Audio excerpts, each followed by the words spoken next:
Nous avons communié ensemble dans une fête populaire, mais nous avons voulu communier dans une fête qui rappelle quand même l'éducation qui fait un retour aux valeurs, comme le dit le thème de cette année. Force de défense et de sécurité, un exemple pour l'éducation citoyenne et l'unité nationale. Cela voudrait dire que tout repose sur le retour à nos valeurs.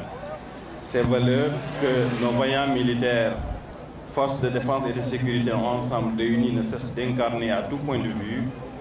Nous voudrions que cet exemple puisse être reversé au niveau des populations pour que cette conscience citoyenne parvienne à rythmer notre vie quotidienne. Si nous voulons bâtir un Sénégal nouveau, un Sénégal dynamique, un Sénégal à la hauteur de ce que nous voulons, nous devons faire un retour à nos vraies valeurs citoyennes pour une conscience citoyenne. C'est ce que veut dire le thème de cette année. Cela voudrait dire que chacun devra de son côté faire une introspection, voir réellement quelle est son action dans l'activité de développement national pour qu'ensemble nous puissions, sur la base de valeurs sûres, incarné par nos vaillants anciens combattants, incarné par les forces de défense et de sécurité, mais incarné par les héros sénégalais, qu'on puisse repartir pour bâtir un Sénégal légué à nos jeunes générations, un Sénégal valeureux, un Sénégal de paix, un Sénégal dynamique, mais un Sénégal fort. Un développement sans valeur, ça n'a pas de sens. Un développement qui ne repose pas sur un viatique n'a pas de sens. Et notre viatique devra être nos valeurs. Ce que vous appelez Diom, Kersa, Waye, Mougne, tout ça c'est des valeurs sénégalaises. Mais la vraie valeur sénégalaise, c'est d'abord le respect de soi-même et de l'autrui. Je pense que tout cela combiné nous permettra quand même ensemble de bâtir cette nation qui nous appartient. Cette nation qui est une nation sénégalaise, cette nation sénégalaise qui se fera avec nous, mais qui ne se fera pas aussi sans nous. Et nous devons faire de sorte que cette génération future qui devra venir prendre les rênes de cette nation puisse vraiment trouver le vivier possible pour accéder au plus haut niveau. Voilà le message qu'on voudrait passer à l'ensemble des populations, mais aussi à l'ensemble des hommes de médias, que vous puissiez servir de relais pour qu'on puisse tous les jours avoir ce comportement citoyen qui rythme le vécu quotidien de chaque Sénégalais. C'est ça la conscience citoyenne. Ce n'est pas être là à respecter les symboles de la nation. Le drapeau, oui, maintenant tout le monde connaît. Qu'est-ce qu'il faut? Quelle est la manière ou bien la stature quand on lève le drapeau? Tout le monde connaît.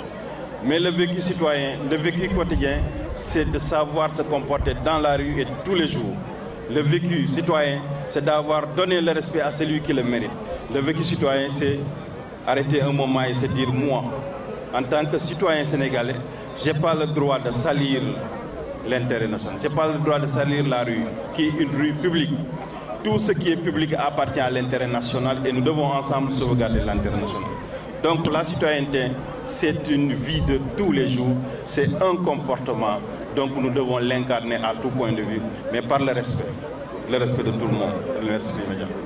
Je voudrais terminer par remercier l'ensemble des gens qui nous ont appuyés à organiser cette activité. Vous avez vu que cette année, on a voulu innover, faire dans ce qu'on appelle la nouvelle génération, mais donner aux Mbourois ce qu'ils méritent comme considération. C'est pourquoi on a mis tous les moyens de notre côté.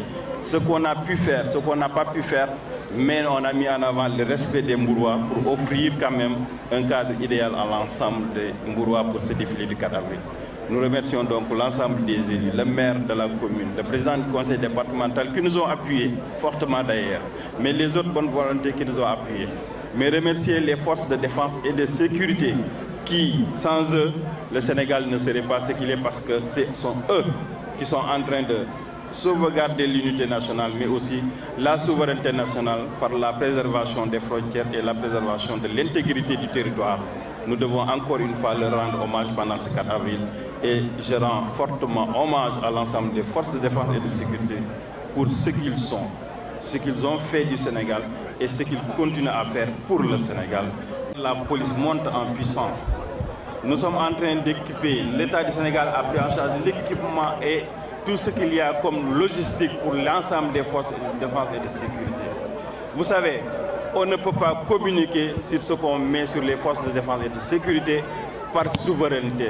C'est une question de souveraineté qui font qu'on ne peut pas communiquer sur ça. Mais encore une fois, nous voulons rassurer tous les Sénégalais, rassurer tous les Mbourois, que les forces de défense et de sécurité sont maintenant assez outillées.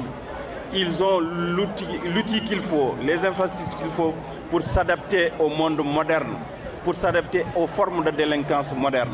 La police est présente et nous avons une police de proximité qui est apte à répondre à tout appel, mais aussi, j'ai l'habitude de dire que la sécurité, ce n'est pas seulement les forces de défense et de sécurité, c'est la collaboration de la population.